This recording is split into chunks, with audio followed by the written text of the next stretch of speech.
Hi friends, ఈరోజు మరి పేపర్లో ఒక అప్డేట్ అయితే ఇవ్వడం జరిగింది. తెలంగాణ రాష్ట్ర వ్యాప్తంగా గురుకుల అభ్యర్థులందరికీ ఇదొక గుదిబండలాగా ఉంది. ఇదొక పెద్ద సమస్యగా మారిపోయింది.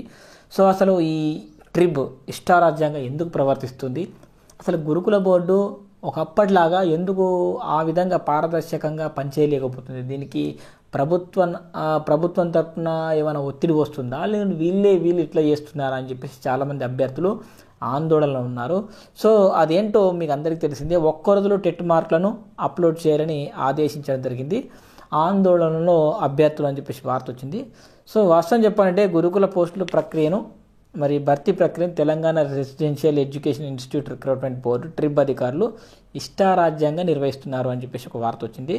సో అభ్యర్థులు వెంటనే తమ టెట్ మార్కులను అప్లోడ్ చేయాలని ట్రిబ్ ఈ నెల 21 ప్రకటనలో తెలిపింది. అంటే ఈ నెల 20 అంటే నిన్న చెప్పింది. అంటే ఒక్కరోజు వ్యవధిలోనే, అంటే 21 ఈవినింగ్ 5 లోపల, అంటే ఈ రోజు సాయంత్రం 5 గంటల లోపల మార్కులు అప్లోడ్ చేయాలని చెప్పేసి చెప్పడం జరిగింది.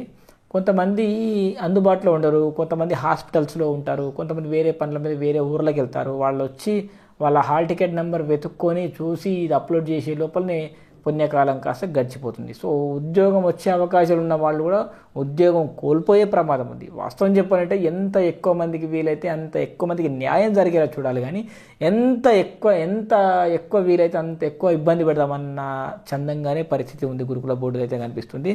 సో మీరు ఒకసారి గమనించండి. అసలు పీజీటీ ముందు భర్తీ చేశారు, డిఎల్ భర్తీ చేసిన తర్వాత జేఎల్ భర్తీ చేసిన తర్వాత పీజీటీ చేయాల్సింది, పీజీటీ తర్వాత ఇదన్నీ చేయాల్సింది. అసలు అప్లికేషన్ టైంలో ఈ మార్కులు తీసుకోలేదంట. తీసుకున్న కొంతమంది డేటా వాళ్ళ దగ్గర లేదంట, కొంతమంది కాల్స్ వస్తున్నాయి, కొంతమందికి రావట్లేదు. ఇవన్నీ సాంకేతిక సమస్యలు ఏంది? ఎప్పుడైనా టెక్నాలజీ డెవలప్ అయిన కొద్దీ సమస్య తగ్గిపోవాలి, వర్క్ తగ్గిపోవాలి, పేపర్లెస్ అయిపోవాలంతా. సో ఇంత అప్లై చేసుకొని ఇంత చేసిన తర్వాత కూడా సరే ఒక 2-3 రోజులు టైం ఇస్తే, ఇప్పుడు ఒక్క రోజులోనే ఇప్పుడు సుమారు లక్షల మంది ఒకేసారి వెబ్సైట్ మీద పడేసరికి ఒక్కసారి సర్వర్ మొత్తం డౌన్ అయిపోతుంది. సో వాళ్ళ పరిస్థితి ఏంటి? కొంతమంది అప్లోడ్ చేస్తే అసలు హాల్ టికెట్ నెంబర్ ఏంటో కొట్టనే నాట్ ఫౌండ్ వస్తుంది. చాలామందికి చాలా రకాల ప్రాబ్లమ్స్ వస్తున్నాయి.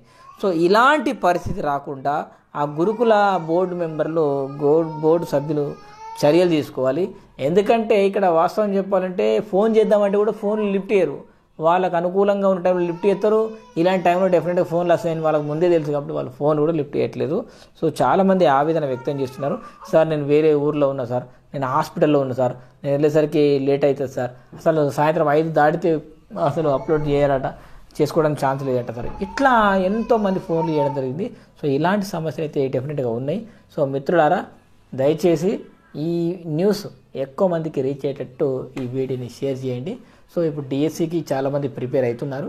సరే, డిఎస్సి ప్రిపేర్ అయ్యే వాళ్ళకు ఒక చిన్న రిక్వెస్ట్ ఏంటంటే, రిక్వెస్ట్ అని కాదు, ఒక చిన్న సమాచారం అన్నట్టుది. School assistant Telugu, school assistant సోషల్కి సంబంధించిన ఆన్లైన్ టెస్టులు, ఎడ్జిడికి సంబంధించిన ఆన్లైన్ టెస్టులు, ఎగ్జామ్స్ అయితే మన ఛానల్లో అందుబాటులో ఉన్నాయి. ఇంట్రెస్ట్ ఉన్న వాళ్ళు ఈ నెంబర్కి కాల్ చేసి, ఈ నెంబర్కి మీరు వాట్సాప్లో హాయ్ అని మెసేజ్ పెట్టి డీటెయిల్స్ మొత్తం పొందొచ్చు. లేదంటే వాట్సాప్ గ్రూప్లో కూడా జాయిన్ అవ్వచ్చు. మీరు ఆ గ్రూప్ లింక్ మనకు కామెంట్ బాక్స్లో డిస్క్రిప్షన్లో ఇస్తాను.